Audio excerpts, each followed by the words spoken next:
Malaria, a disease that has been endemic in Southeast Asia, has caused enormous problems in Thailand for centuries.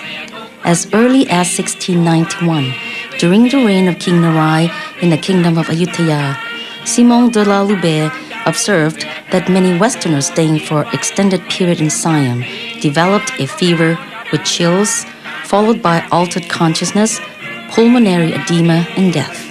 These were most probably malaria infections.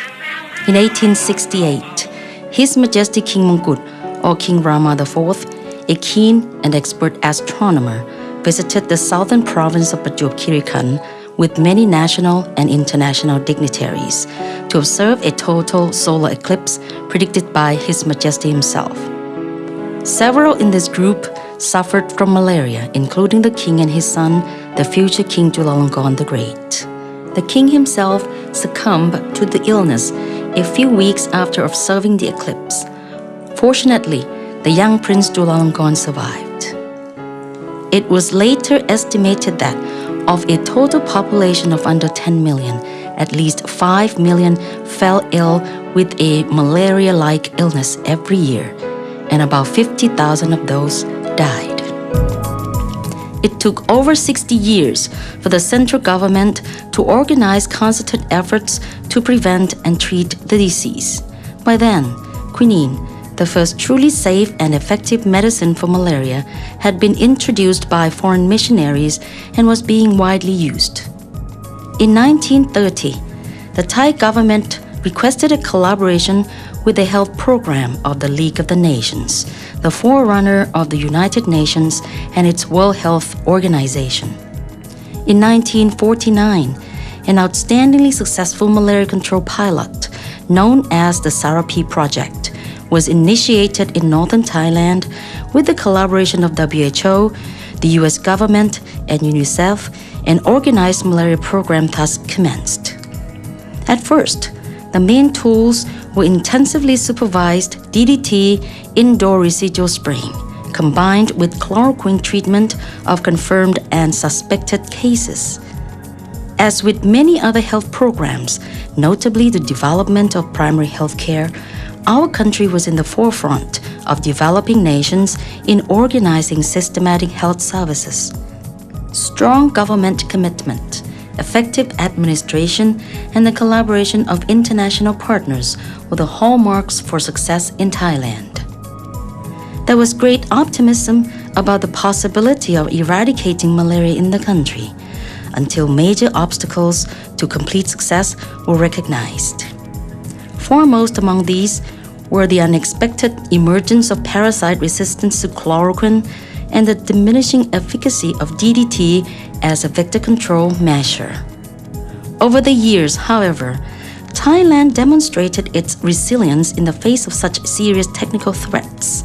New, effective drugs were developed, tested, and deployed in collaboration with a number of international and local institutions, including notable experts at the Faculty of Tropical Medicine, Mahidol University. While TropMed was at the global forefront of clinical testing of treatment modalities, including the management of severe disease, the National Malaria Program took a global lead in the field evaluation and the deployment of new medications. Soon, a system of malaria clinics was in place, where treatment modalities were evaluated and policy developed, adapted to the local effectiveness of the available medications.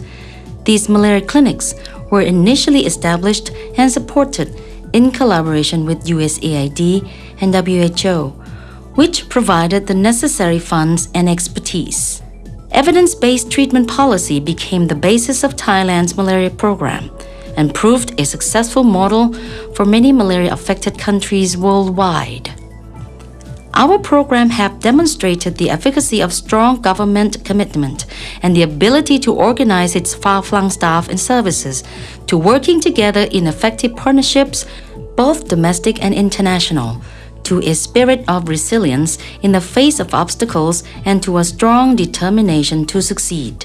Today, although malaria continues to pose a serious problem in Thailand, especially along the international borders, we can be proud that fewer than 70 deaths are attributed to the disease annually, and instead of 5 million cases seen over 60 years ago, we have fewer than 25,000 in a population today of over 65 million.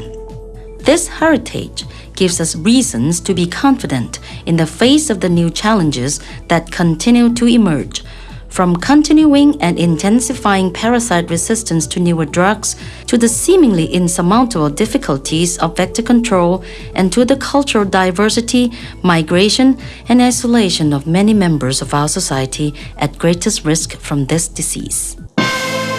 While we remain optimistic, we are also aware that malaria might make a comeback at any time.